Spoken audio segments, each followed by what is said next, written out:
Olá, senhores, tudo bem? Bom, dando continuidade aos vídeos sobre a Antiguidade Clássica, hoje abordaremos os dois modelos de cidades-estados na Grécia Antiga, ou seja, Atenas e Esparta. Esses dois modelos acabam influenciando as várias outras cidades-estados existentes na Grécia.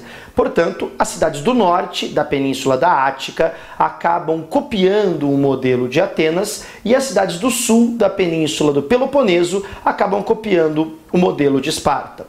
Comecemos, portanto, pelo modelo de Esparta. Esparta foi uma cidade fundada pelos dórios, aqueles povos que invadiram a civilização cretomicênica e ocasionaram a primeira diáspora grega. Porém, há um detalhe importantíssimo: a cidade de Esparta não passa pelo processo da primeira diáspora e da segunda diáspora grega. Portanto, todo aquele processo visto no vídeo anterior de evolução da polis, passando de genos para frátrias, para tribos e para demos, não ocorre em Esparta, o que dá para Esparta uma característica própria e particular, que a diferencia muito dos demais modelos de cidades-estados. Portanto, quais seriam as principais características da cidade-estado de Esparta? Primeiro, Esparta desenvolve uma estrutura militarista. Sua sociedade, sua política, sua cultura é extremamente militarizada pela herança dos dórios, que é um povo militarista, um povo extremamente violento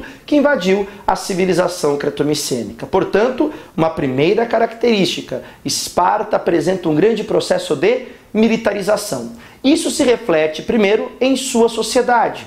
Uma sociedade basicamente estamental, dividida em três camadas. Primeiro, os esparciatas, que eram latifundiários, militares e considerados cidadãos. São eles que são os descendentes dos dórios. Portanto, para serem esparciatas, aqueles que nasciam em Esparta tinham que ser, primeiro, descendentes de dórios, segundo, militares e terceiro, latifundiários, grandes proprietários de terra. Esses esparciatas seriam os chamados hoplitas, os soldados cidadãos. A segunda camada era formada pelos periecos, ou seja, os chamados homens livres. Esses periecos foram os cretomicênicos que não se revoltaram com a chegada dos dórios, não enfrentaram os dórios e também não fugiram a partir da primeira diáspora grega. Portanto, esses periecos, ou seja, os habitantes da periferia, eram descendentes dos cretomicênicos, homens livres, sem terras, sem posses, que geralmente desenvolviam trabalhos ou ligados aos esparciatas,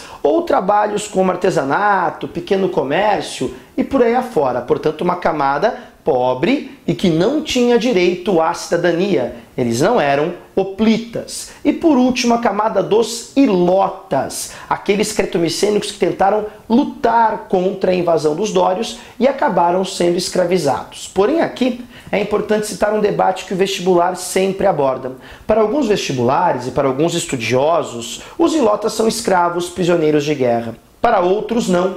Eles teriam mais a condição de servos da cidade. Eles acabam sendo aprisionados e ficam presos à terra. Eles servem à cidade e ficam presos a determinados lotes de terra. Portanto, quando o esparciata precisava de mão de obra, esse esparciata poderia solicitar ilotas à cidade, mas não poderia vender esses ilotas. Portanto, senhores, existe aí um debate. Há alguns autores que definem os ilotas como escravos, há outros autores que o definem como servos. Mas para resumir, a sociedade espartana então estava dividido em 1. Esparciatas, militares, descendentes dos dórios, latifundiários, também chamados de hoplitas, soldados cidadãos. 2. Periecos, homens livres, sem posses. E 3. Os ilotas, ou que são ou servos ou escravos. Isso define então a sociedade espartana. Na economia, senhores, Esparta se pauta principalmente numa agricultura. Talvez por ter sido uma sociedade militarizada, uma sociedade que conquistou outra civilização, a Esparta tendeu a se fechar, até temendo outras invasões. Portanto, ao invés de um comércio, Esparta se pauta mais numa agricultura. A estrutura política espartana se pautava em uma oligarquia militar. Na verdade, uma diarquia, 2 reis, um rei militar e um rei religioso, mas esses reis eram mais simbólicos que de fato efetivos. Na verdade, o rei militar até tinha uma função. Nas guerras, era este rei quem liderava as tropas. Porém, estes reis acabam perdendo poder para a estrutura política desta oligarquia militar, deste governo de poucos militares. Então nós teríamos os dois reis, uma diarquia, um rei militar e um rei religioso, um eforato, um conjunto de 5 esparciatas que somavam aí o poder executivo, o poder judiciário, e estes sim mandavam, estes tinham poder de veto sobre os reis, inclusive, a gerúsia, um conjunto de 28 idosos, de pessoas mais velhas, os gerontes. Lembre-se que a palavra geron significa idoso, daí que vem geriatria, geriátrico. Então os gerontes, os mais velhos, que faziam as leis. E por último, a ápela, uma assembleia de esparciatas que na verdade era uma assembleia consultiva.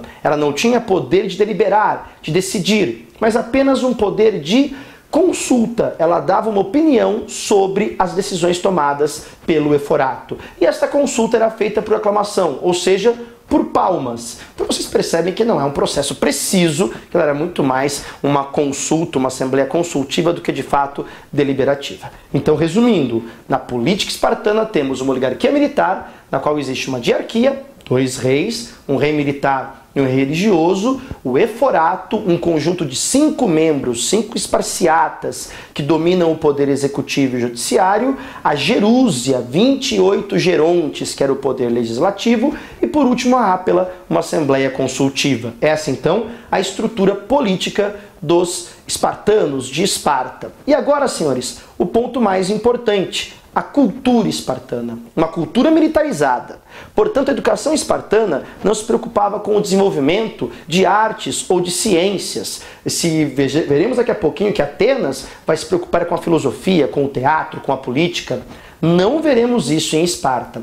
A educação espartana, também chamada de agoge, é uma educação que começava aos 7 anos de idade e se estendia até os 30 anos. Nesse período, a criança esparciata, ou seja, filho de esparciatas, isso não se aplica aos periecos e aos ilotas, esta criança era retirada da família e jogada em um tipo de quartel, em uma educação militar. Esta criança perdia completamente o contato com sua família. E a ideia era essa. Era mostrar a essa criança que ela não deveria respeito à sua família, mas sim à cidade de Esparta. E ela passaria por um intenso treinamento militar. Este treinamento militar visa tornar o jovem esparciata num grande guerreiro.